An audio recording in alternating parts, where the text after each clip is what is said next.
Well, thank you very much, and welcome to the breakout session focusing on Asian geopolitics. And I'm very delighted to have three distinguished speakers today. And unfortunately, Abe Denmark wasn't able to come here, but as I see lots of US capable participants waiting for their comments. So time to time, I will like to ask you to have your own views even during the panel discussions as well. So we're going to deal with major policy questions of geopolitics in Asia within 60 minutes, which is very challenging. But as before starting the discussion, just a disclaimer that all speakers are speaking in an individual capacity and will not represent any of their organizations. So be reminded that. And this session is on the record, so all of your statement will be recorded.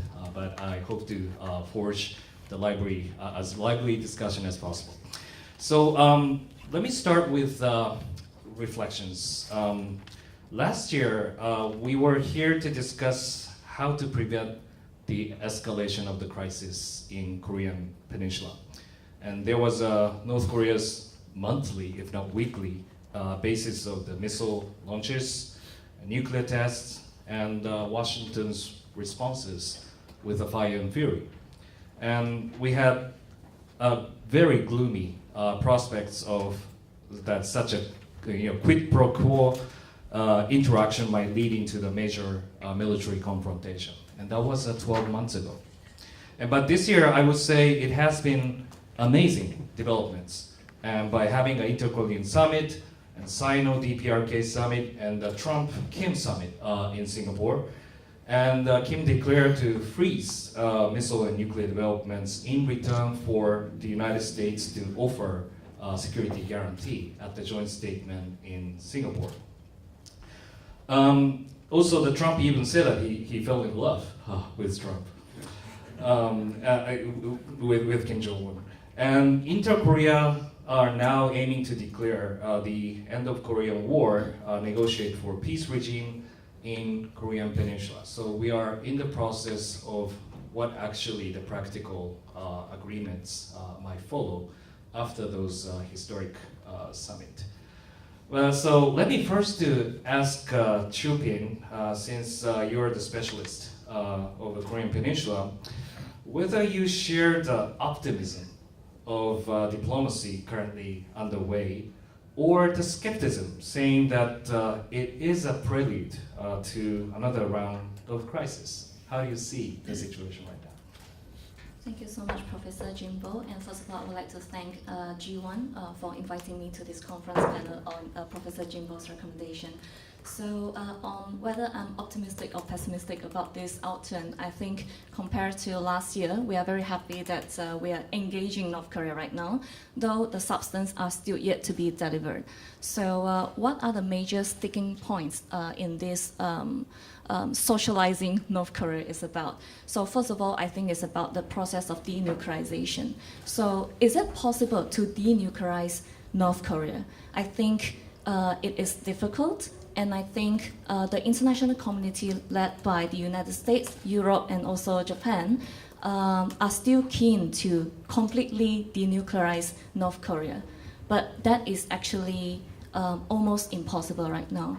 So from the top of the regime, the leader, Chairman Kim Jong-Un, to its Deputy Vice Minister of Foreign Affairs, Choi Son-hee, has repeatedly called that they have the sovereign rights to nuclear weapons development. Even as they are negotiating for the next Trump-Kim summit, they actually hold up that point very well. So on the intention to commit to denuclearization, North Korea has asked for a very difficult demand. That is, first, the end of the Korean War declaration, which might mean a withdrawal of US troops from the Korean Peninsula. And when they refer to Korean Peninsula, they also refer to US alliance with Japan. So first, to tackle that question, the Moon Jae-in administration has actually tried to persuade the Trump administration to accede to a certain North Korean demands. And I think there are inconsistencies within the Trump administration itself. President Trump said some other thing, Ambassador Bolton would say otherwise, and also Secretary of State Pompeo would argue or said otherwise, track back, and all that that is ongoing. And that posits a very complex situation that we never had yet to deal before. So during the George W. Bush administration, financial statecraft has proven to be one of the most effective measures against North Korea under Kim Jong-il regime. And now the maximum pressure strategy, of which also Japan has been repeatedly called for maintaining the sanctions. But just last week, Foreign Minister of South Korean administration, Kang Kyung-hwa, has said that there is a possibility they wanted to lift the unilateral sanction, the May 24th measure on North Korea. And that has already generated a heated debate within South Korea itself. And I think there is some people in Japan as well, because after being left out of the peace process on the Korean Peninsula, Japan's Chief Cabinet Secretary Yoshihide Suga actually called for an improvement in Japan-North Korea relations. And not only that, Prime Minister Abe Shinzo himself also said they need to break the shell of mutual distrust, and therefore calling for a face-to-face talk with Kim Jong-un himself. And adding to that, Tanaka Hitoshi, the former Deputy Foreign Minister, who also led to the breakthrough in Japan-North Korea summit decades ago, has actually called for a joint investigation on Japanese abductee, the sticking issue in the Japan-North Korea relations, and that with establishing a liaison office in Pyongyang. But that is proved to be difficult because even for South Korea, it took them decades to get there. So I think there are many issues about whether the existing strategy adopted by United States, Europe, and Japan has actually pushed North Korea to be closer to China and also Russia. So very recently, there is a China-Russia DPRK tripartite joint communique, and that they jointly call for a loosening of UNSC sanctions on North Korea. And combining with that, we are presented with a very difficult solution to this. So one of my proposals is that United States and other international community have to recognize that maybe it is impossible to ask North Korea to denuclearize. And what we need to focus on right now is the non-proliferation efforts, focusing on North Korea's nuclear and also missile technology transfer. And that effort has not been mentioned quite clearly and vocally by Trump administration enough. So I think all of the efforts should be focusing on that now. So with that, I end my 3 minutes remark. Thank you. Well, thank you so much for laying out the current process and the structure, and then your views that the denuclearization process has its own kind of challenges, especially current assessment is it's quite hard to ask North Korea to pursue the complete denuclearization. That is also disappointing. I mean, reality that we are facing right now. And I might like to ask Won-Dong on how you see this situation, especially we have a problem of the sequencing of trade between asking North Korea to make actual step towards denuclearization, and then provision of the security guarantee, not only by the United States but by the all the surrounding countries involved. Are we looking at the same kind of time frame schedules for having a kind of collective pressure towards North Korea, or China may be thinking about kind of different paths than what the United States, Japan may think about? Well, in terms of a Chinese perspective, I think personally, I believe that Chinese position has been actually quite consistent over the years regarding North Korea nuclear issue. We have been advocating very strongly, even while at a time when the United States refusing to talk to North Korea. We argue that diplomatic approach should be the only feasible way going forward. Now, of course, we are very happy to encouraged to see the current development in the North Korean nuclear issue.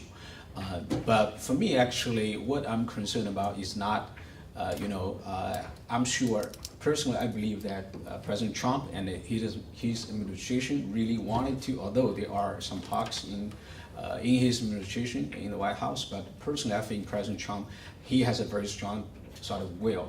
He's determined he wanted to pursue that path going forward. And of course, both South Korea, China, Japan, all other stakeholders, I think we are quite agree upon on the same page in terms of pushing this initiative forward. But what I'm really concerned about is domestic politics in the United States. Mm-hmm. Because if we look at the establishment position, it's really, of course, no sanction lifted before anything reached its old position. And also almost repeated talk about CBID, etc., or PVID, sort of a little bit of game of the word, but essentially the same policy. But that exactly, if you insist upon CBID, which means there'll be sort of it's a non-starter, right? You insist on North Korea to quote unquote surrender before they go into the negotiations. So which means there will be no negotiations. So, but it seems to me that I think the American domestic consensus, or from at least coming from the establishment, very strong on that. So I'm not sure, to be honest, I'm not very sure about to what extent President Trump would be able to sort of convince those voices, and that the diplomatic approach should be the way to go. So I think hopefully that the domestic politics in the United States will not become so-called the food that will jack the whole process.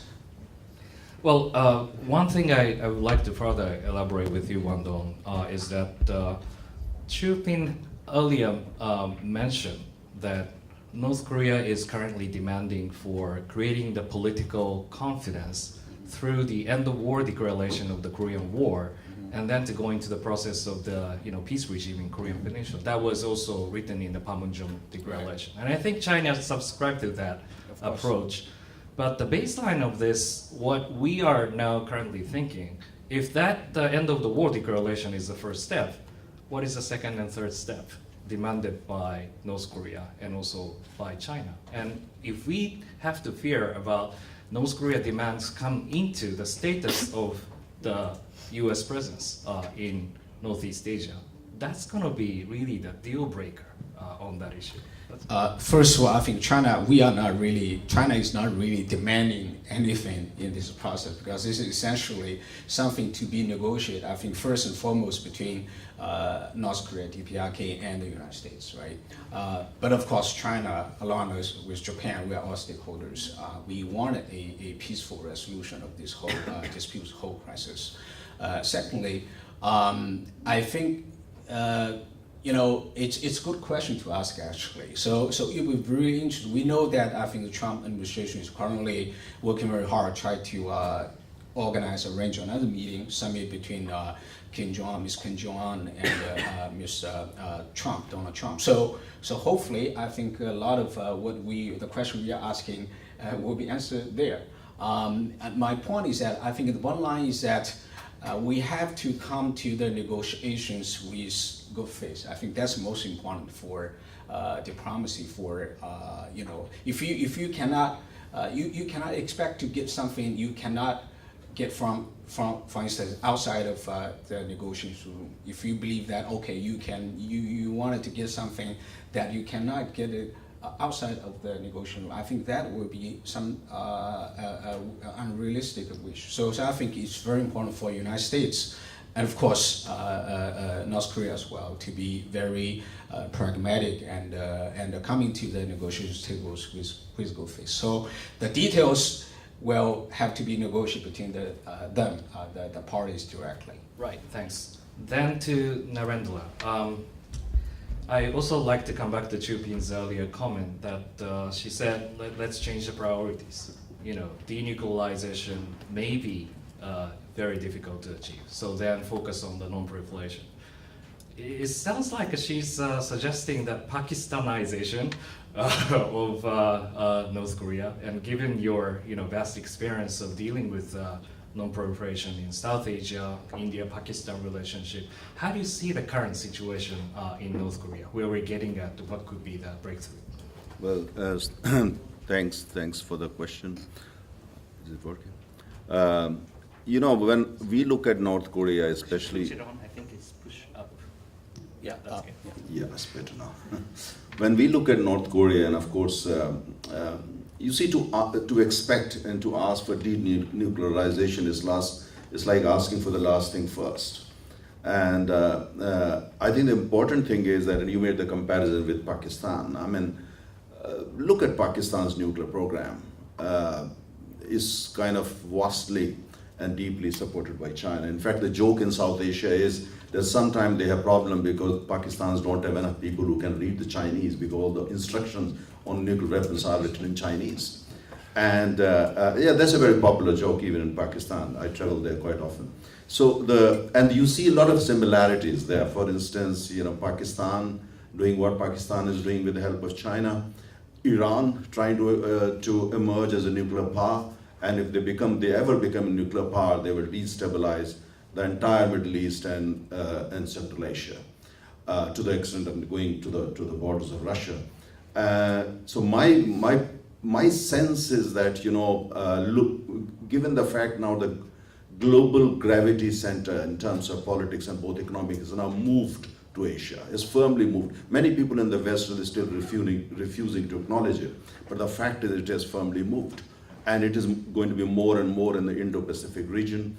And given the fact also that what's going on between India, Pakistan, and India, China, and other countries in the ocean, and at the same time between US and China, I think is going to be far more complex than we think.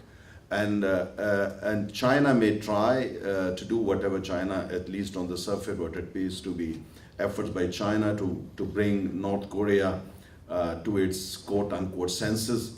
We don't know how sincere is China on that, because our sense is that in China sometimes, Dong is a good friend of mine, but in China very often it's like a public transport bus in New Delhi.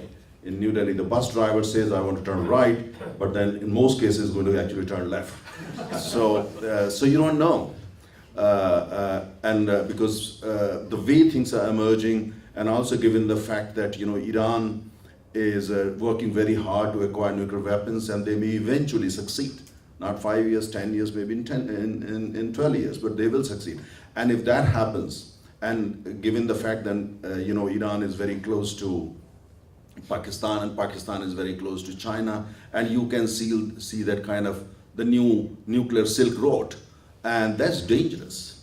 And if Iran acquires nuclear weapons, within 24 hours, Saudi Arabia will acquire nuclear weapons, because the joke is that Saudi Arabia already has nuclear weapons ready in Pakistan.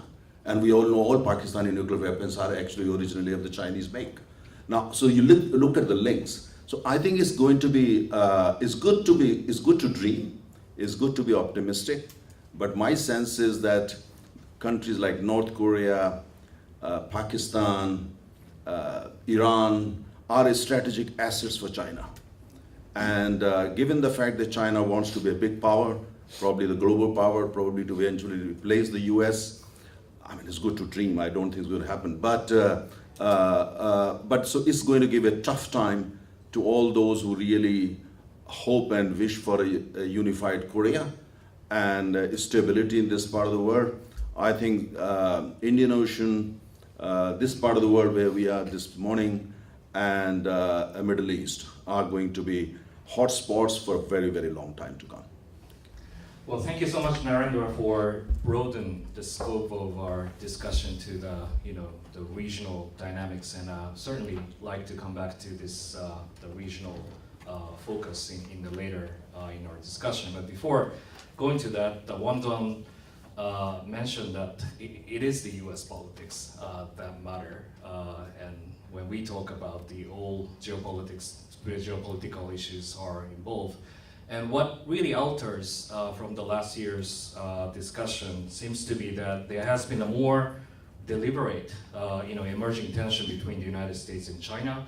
And I was personally struck by the Vice President Pence speech 10 days ago, and with a strong tone that the United States is in the comprehensive strategic competition with China, and some describe that it is the declaration of the new Cold War. And I think since there is no U.S. panelist, I think I want to break the rules to ask some of U.S. panelists to make a few minutes comments about what is really the nature of the United States trying to see China. It is more like a politically oriented nature of how they see China, or it's more like a structural long-term issue. Joshua, would you like to take a floor, a couple of minutes to say a few things? It's a microphone is coming.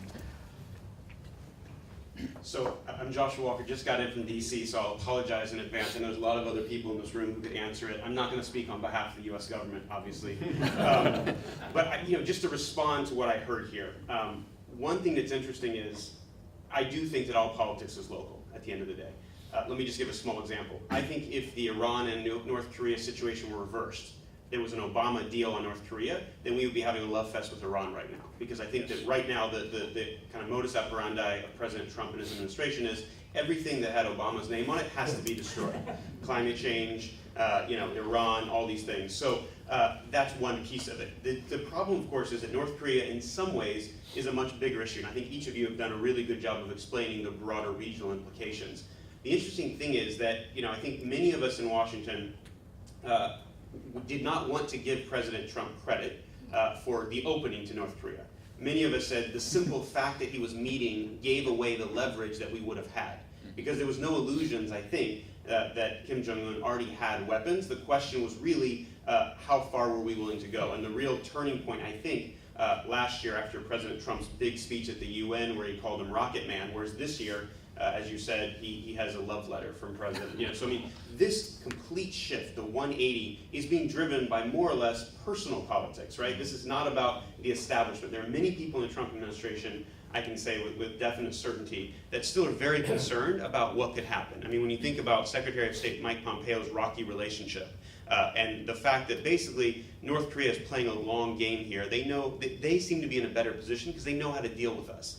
Our administration is a little bit less behind the curve. When I look at our North Korea experts, they are not in line with the administration. This is concerning to me and many people in Washington. But I think the trouble is, this creates unintended consequences. Japan's a great example. What happens if the US says, we're okay with leaving North Korea the way it is as long as it gets rid of its intercontinental ballistic missiles, but its short-term missiles, kind of short-range missiles, not a problem. That really peels it off. And for me, this is about broader geopolitics. Sure. Because right now, it seems to me that if I were to make it very, very bluntly, it's clear to me that we have lost in some ways our South Korean allies, because it seems to me that South Koreans are more or less moving into the Chinese camp, and North Korea is now playing a game of trying to see what deal it can get. And given the kind of trends of a broader Cold War, of some sort of Cold War with China that Mike Pence laid out the other day at Hudson, this is a worrying set of trends. And then throw into the mix the midterm elections, in which we're going to be completely focused on ourselves, and then throw in what you described about Pakistan, India, and all these other things. I'm very concerned, as we heard in the very first plenary, about the broader geopolitical order in the world and where America is. Because, I'm not saying this is intentional in any way, but the fact that we don't have an American panelist here, in some ways, is somewhat like what we're seeing in the world, where America is beginning to withdraw, focusing on America first. So I don't want to draw too much of an analogy here, but I am concerned about that broader implication. By the way, Abe wanted to come here. I try to channel Abe as much as possible. I'm sure that's great. Well. Yeah, yes, I think it's been channeled. So, Wang-Dong, how has been your response, especially on the last part, on the trade wars, strategic competitions, and how China perceives it is? It is a true nature of the competition are we having, or China thinks something really different?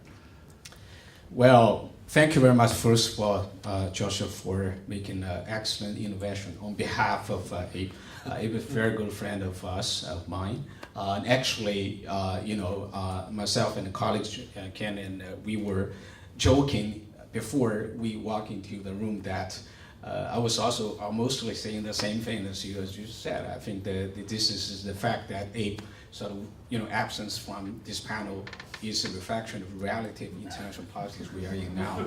But I also want to add that it doesn't mean that American is declined or any so because of the fact that we have such a strong American presence still in this room.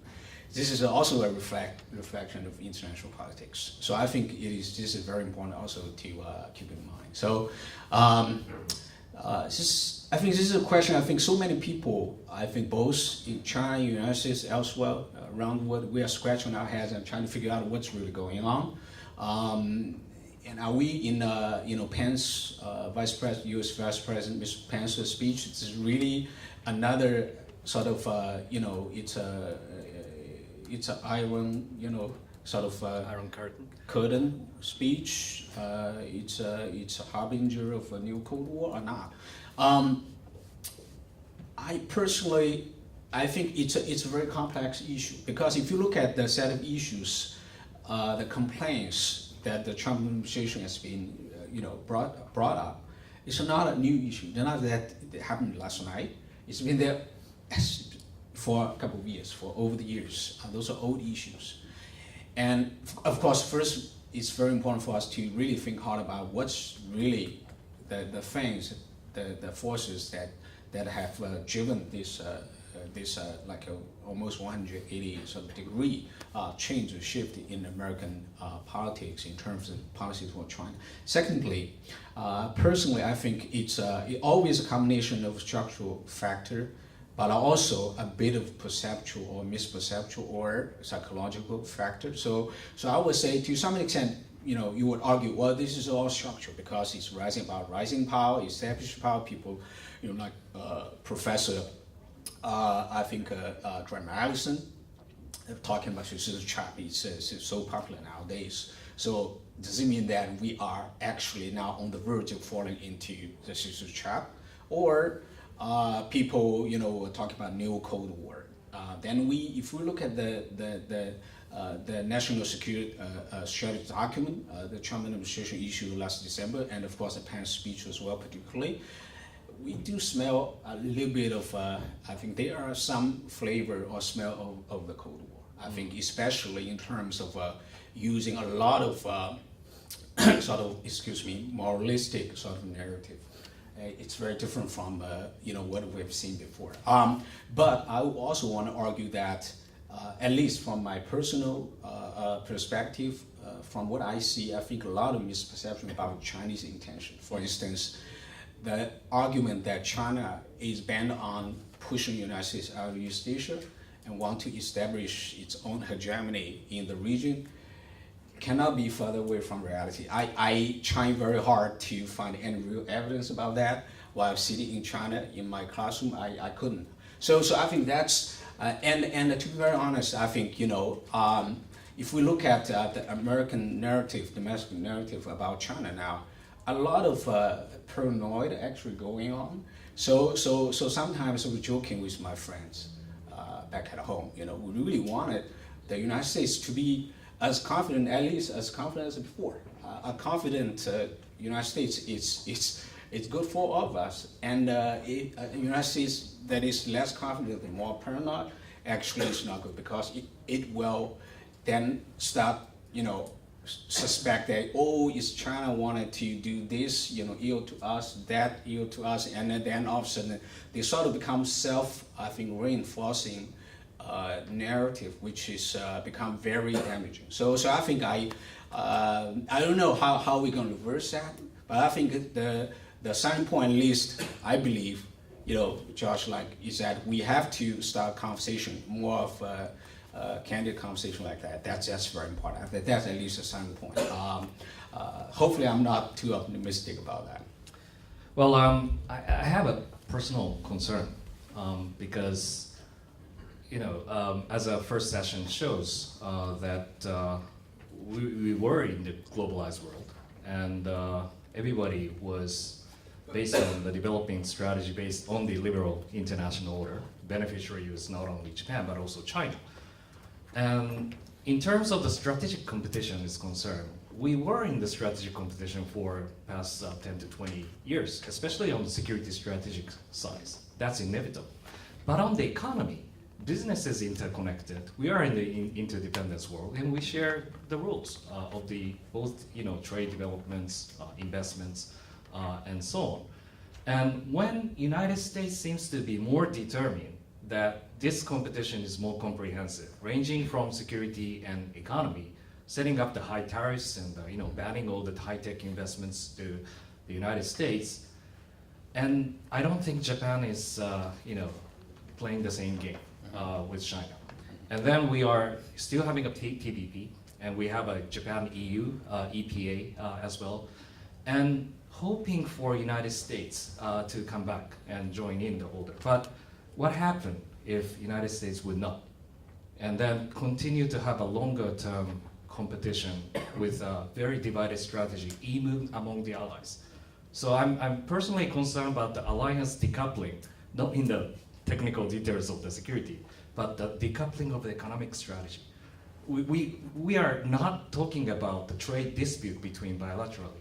It is about the matter, what kind of economic order we are going to achieve in the 21st century. I think Japan and the United States is now looking at a different concept, even though we share so-called a free and open Indo-Pacific strategy. So I'd like to ask Narendra, how do you think that kind of, if the divided notion is portrayed as a correct notion, how do you see from your viewpoint?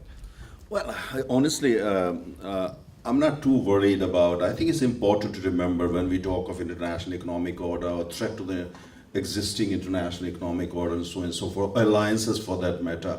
I think the world has changed. We got to realize that many of us who track international relations closely often use some old models and maybe even some old theories.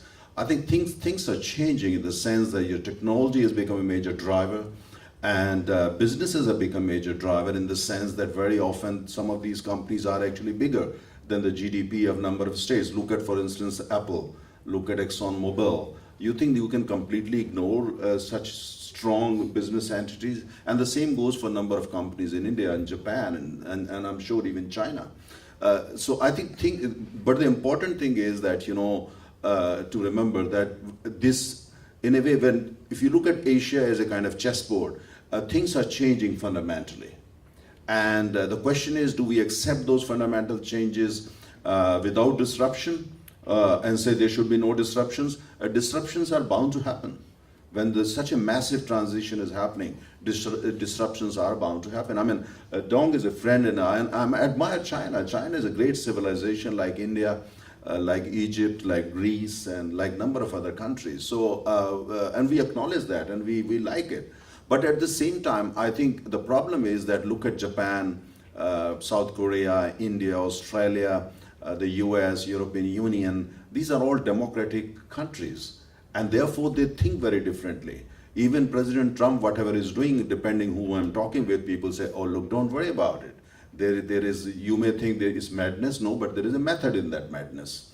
And all that China thing is, don't take it too seriously. Come 2020 and it will disappear. There would be no Cold War or anything of that. So we don't know.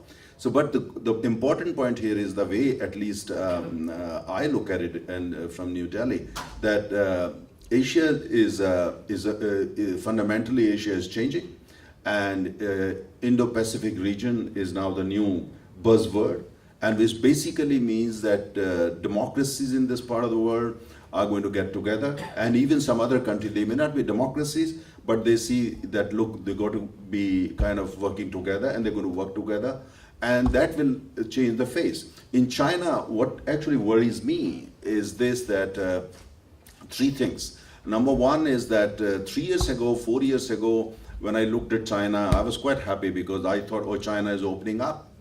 And there was a little bit of quote-unquote democracy within the Communist Party of China. But since the last Congress of the Communist Party, things have begun to change. It seems that things have been put on the back gear and the constitution has been changed. So, so what are going to be the implications of all that? A, on the domestic front, and B, Asian front, international relations, including international economic relations. So that's an area of worry as far as the way we look at it. And the second is that, the United States, India, Australia, many of these countries, they're getting closer which I think is a good news in the sense that, as Asia is being redrawn in many ways, based on new, economic thoughts and new business thoughts. I think, we are going to see in maybe 10, 15 years from now, a new architecture beginning to take shape. So what's sometimes worries us and we feel a bit upset because, the architecture is facing the disruption. And I think this disruption will continue. And once that disruption is over, maybe about 15 to 20 years, we will see the emergence of a new Asia. And that new Asia will have countries such as India, Japan, Australia, smaller country like Singapore, and some other, Indonesia, playing a much bigger role. And China will, of course, is a strong country, and China going to play a big role. But along the way, we are going to see some disruption, because the question is whether China continues to follow this thought that China wants to be the hegemon. They may not admit it, but they still, the whole idea is of BRI and all that is, I think, very, very old-fashioned. In the modern age of 2018 or this century, to think that you can build something, a kind of a corridor of power, or you can basically push your geopolitical interest in the name of BRI and all that, I think is not going to work. You just have to go to Pakistan. If you don't get a chance to go there, just go to Google and look at the local media of Pakistan. The kind of reactions are there on BRI. It is called CPAC, China Economic Pakistan Corridor. People are very disturbed.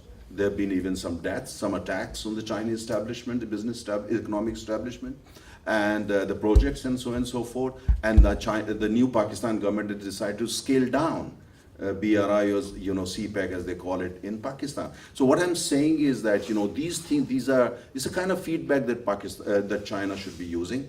It's important to have global ambitions, geopolitical ambition. We all have. Japan has, India has, Indonesia, even Malaysia, even I'm sure even Laos and Cambodia, and they're entitled to it. Nothing wrong with it. But the question is, in the modern age, if you really want to be a country recognized as superpower, what is important is to invest in culture, invest in technology, invest in better relations, invest in well-being of the people.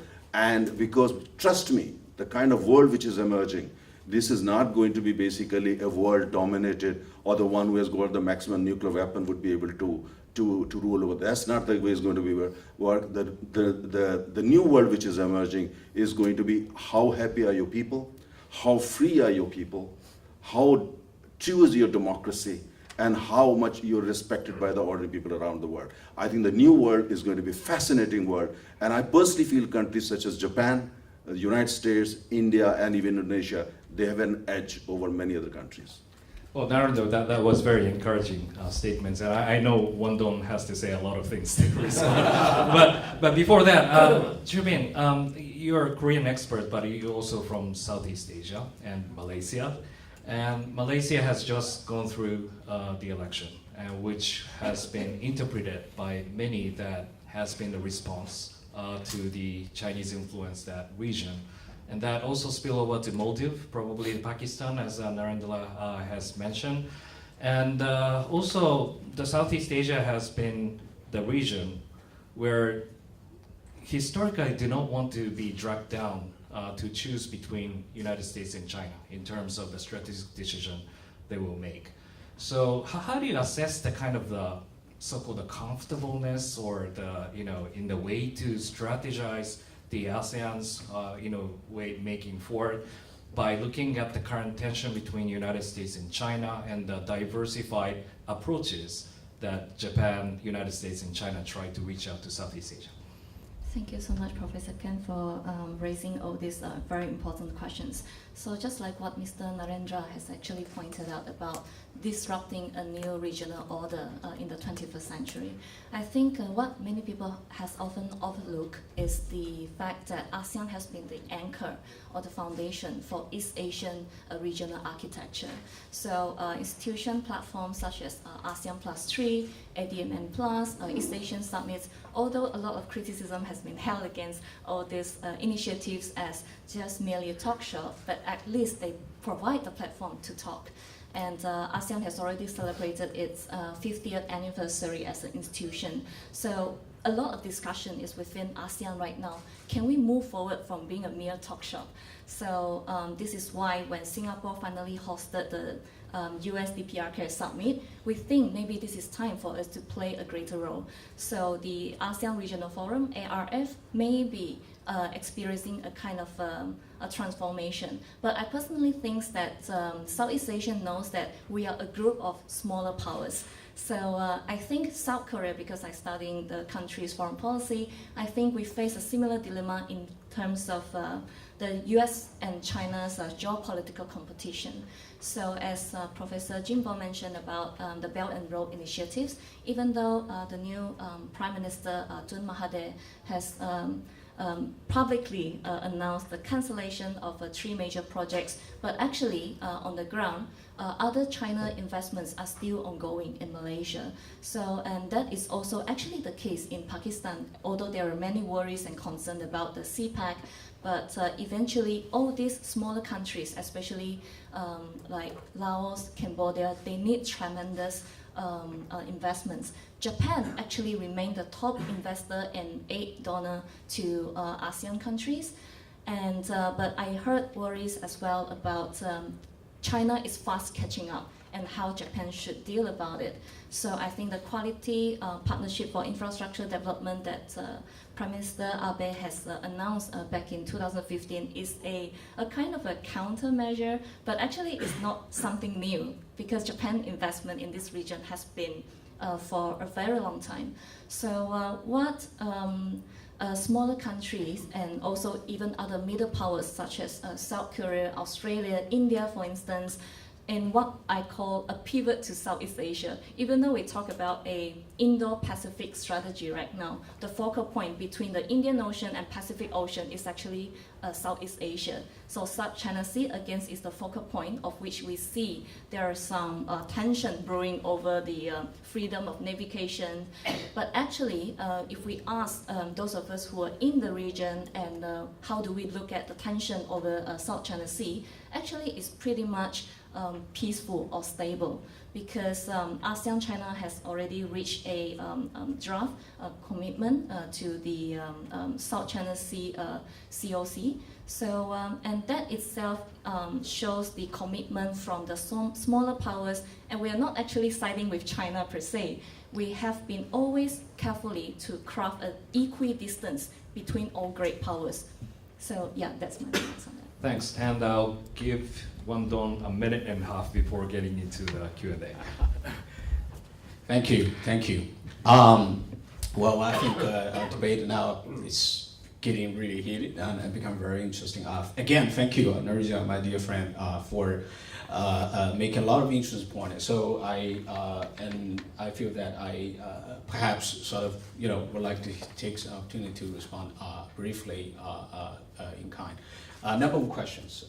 First, if we think about, I think the one sort of main hallmark of the Cold War really is ideology.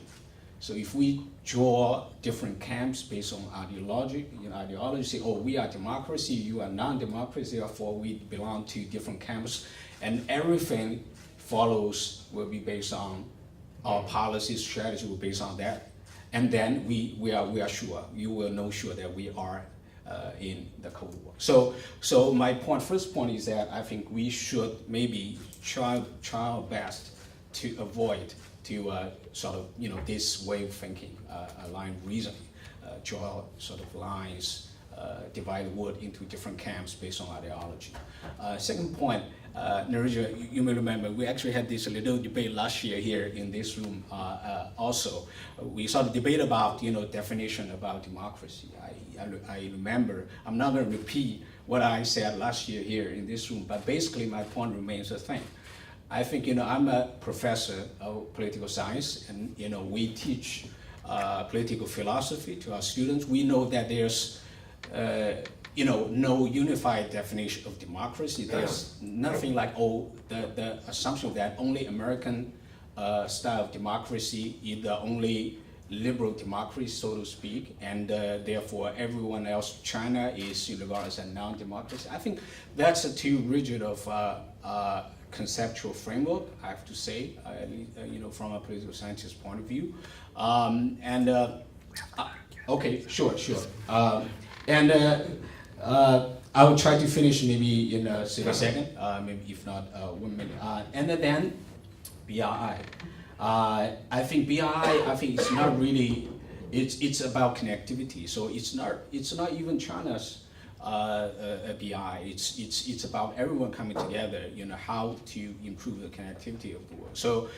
And we are, and I also think about AIIB. I think that if you look at AIIB, that's really unlike any other international financial institution.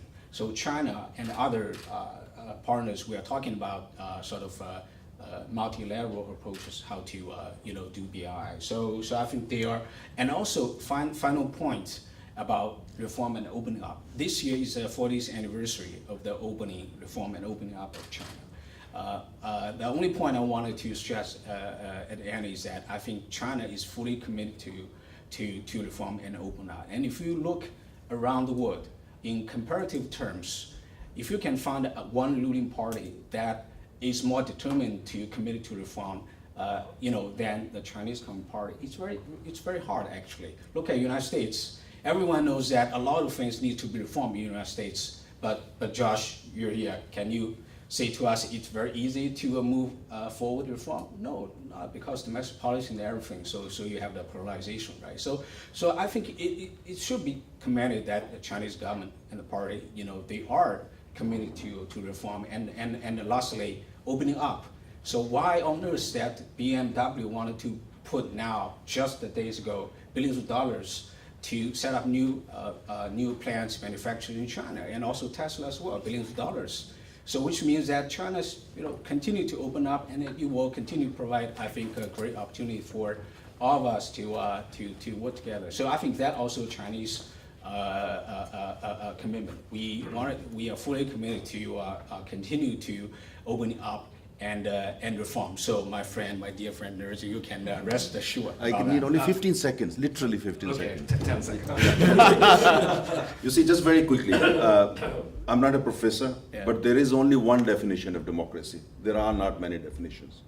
If China has come up with its own definition, the world has yet to buy it. Second point, as far as AIIB is concerned, Asian Infrastructure Bank, we all respect that. India has invested heavily in it. But BRI is not AIIB.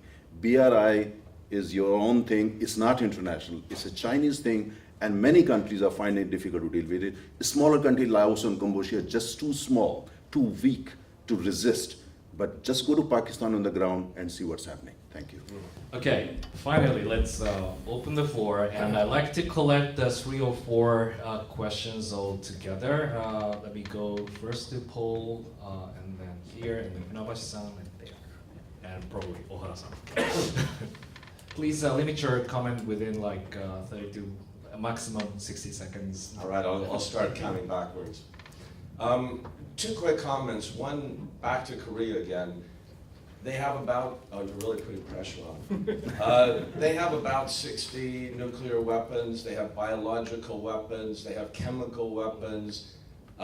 We like to see an opening of dialogue, as President Trump is doing, but it looks very naive. And from my perspective and others, it looks like North Korea will play this out as a long-term game. And the question is, how will Japan react? If this is not solved, if the U.S. starts to pull back with an interim solution, how will Japan be positioned, and how will that affect your policies in the future, including with nuclear weapons, long term? And the second one is the Belt and Road Initiative. The objective is very good in terms of connecting and building infrastructure and trade routes, but it also is an indebtedness trap to a number of countries. And Maldives just saw that. They got buried with debt, and they basically lost some assets as a result. It's happening in Sri Lanka, possibly in Philippines. So put a little more perspective on the objective of the Belt and Road Initiative, which is good as a trade link, but how to keep that debt from becoming a subtle hegemonistic objective. Great questions. Please, gentlemen. Thank you. I suppose the question or the comment is really has to do with U.S.-China, which has been talked about, but that for the last 40 years has been constructive engagement. That's gone. And I think it's important, rightly or wrongly, to really, this is realpolitik of the first degree, that the administration, that's Bolton, that's Trump, that's others in Washington, along with the U.S. Chamber of Commerce, have now taken a different position, and a very vocal one too. Your talk of complexity, absolutely that's true, but we're living in a very different time. The Pence speech, along with Tsai Ing-wen's talk on National Day last week too, are kind of a portent that China has misread the administration almost from day one, and this has been an administration initiative, and that indeed there are other countries elsewhere in the world that sotto voce are cheering on the United States in terms of trade, but they're not going to say it out loud, but that the rise of China, and I'm not a Trump supporter, but I think it's important to kind of look at this a little more objectively, is that there is a Cold War that's happened, and it's been fairly well outlined. It's that China, I believe, has consistently thought, who do we negotiate with? There's no one to negotiate with, but they've misread it. And they continue to misread it, and I think to Chu Pin's comment about the South China Sea, I personally don't think it's calm. I think there's, if you saw the skirmish a couple of weeks ago, I think that's probably as close to we have as a military conflict. So if you look at the South China Sea, Taiwan, China, military. Thanks so much. Very interesting. Funabashi-san, please.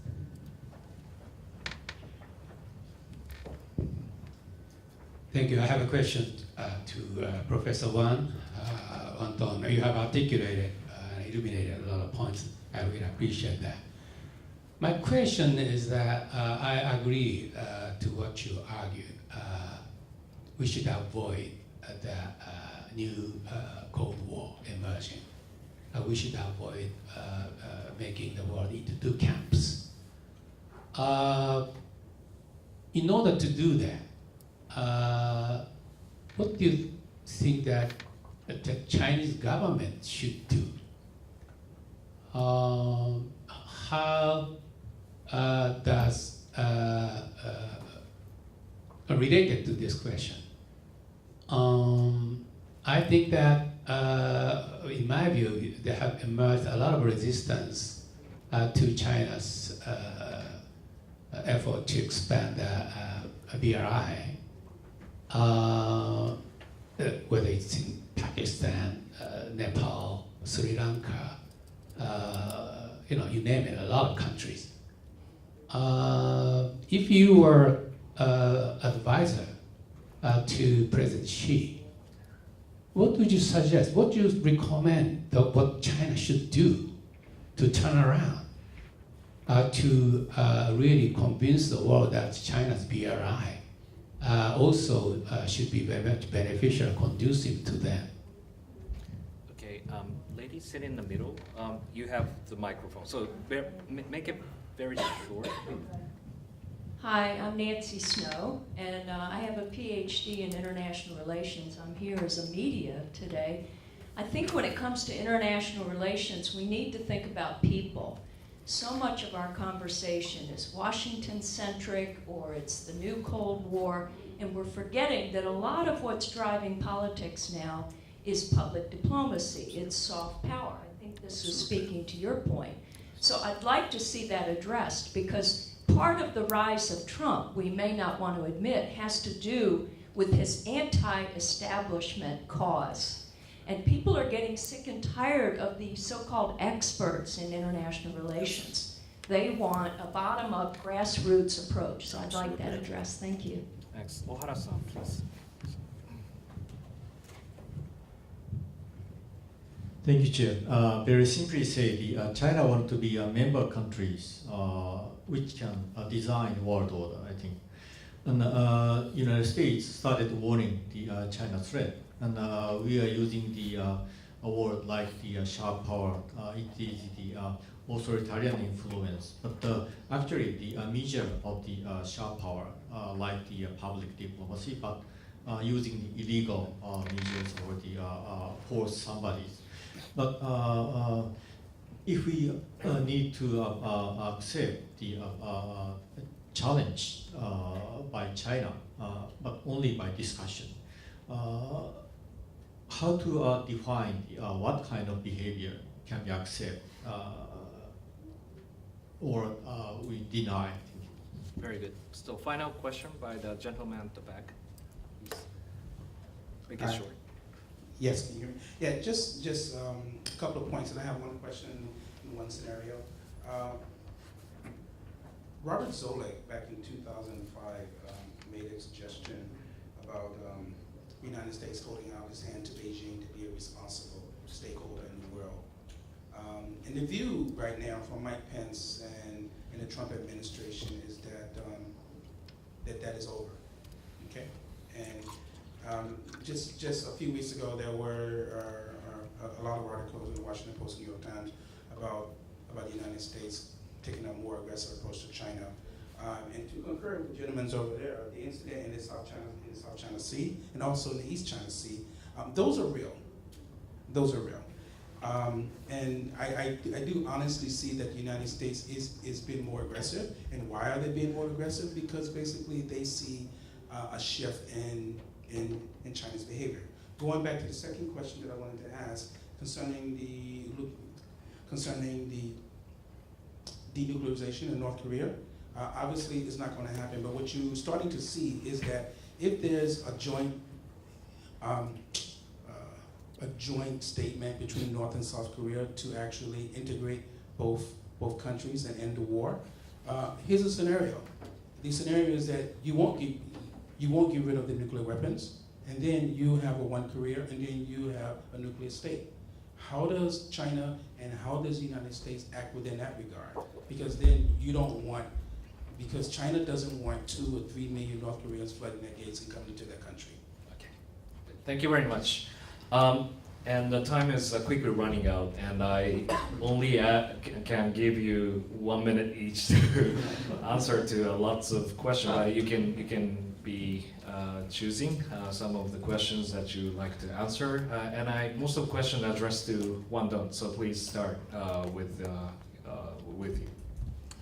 Oh, wow, okay, try my best. First, BRI and that issue. Long story short, very quickly, I think if we look at the numbers, statistics, for instance, if we look at Africa, in terms of Africa's debt, Chinese loans and sort of to Africa only accounts a very small portion of that.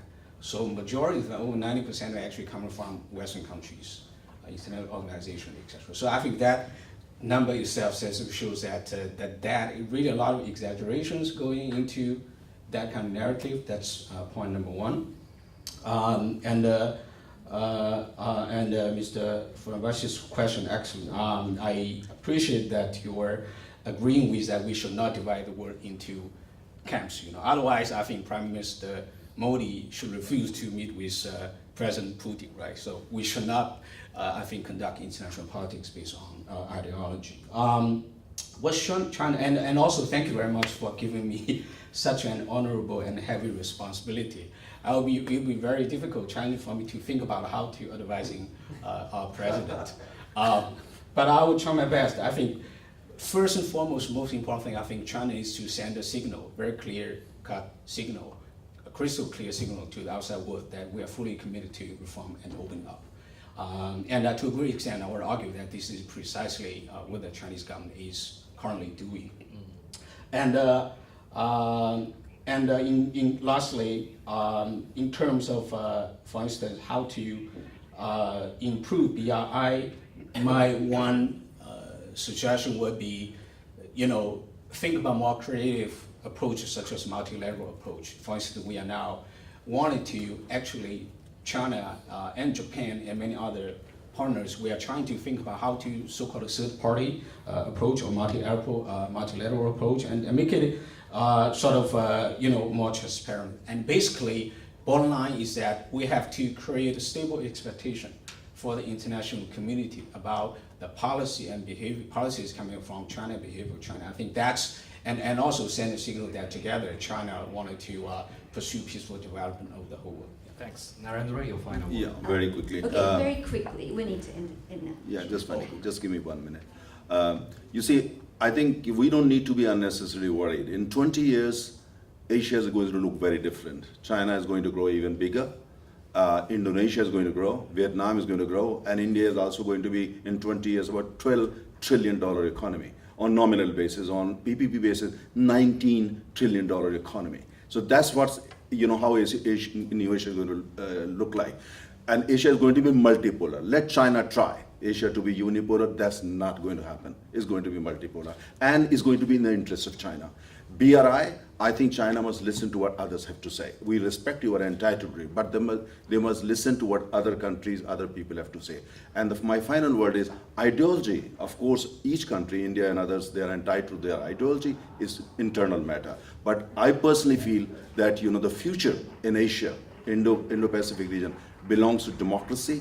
And I think democracy needs to be strengthened even further. And I think all democratic forces and countries must come together to make sure that Asia of tomorrow is multipolar, is stable, and more prosperous. Thank you. Thank you very much. And that's Yuki for your final word.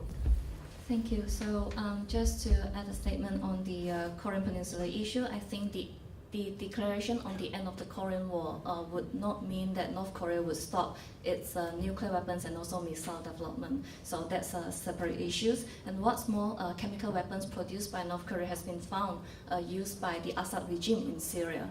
So, and that is actually something urgent that international community should take actions on, but yet we are yet to see any initiatives coming from any governments. And on the public diplomacy, I think grassroots support is definitely important, and humanitarian group has done tremendous work for North Korean people. And the inter-Korean peace process right now has least emphasis on lifting the livelihood of the North Korean people. And I think track 2 diplomacy is very important at this stage. Thank you very much. Well, thank you very much. Unfortunately, time is already up, and I apologize for not able to cover all the questions that you raised, but also it proves that how actively involved in this discussion. And I think that this debate has to continue, and I hope to get together once again. What is the real, fate of what's going to happen in 12 months ahead? So we are looking forward to coming back here, getting together again, and then to forge the discussion among ourselves. So please join me thanking those panelists for a wonderful discussion.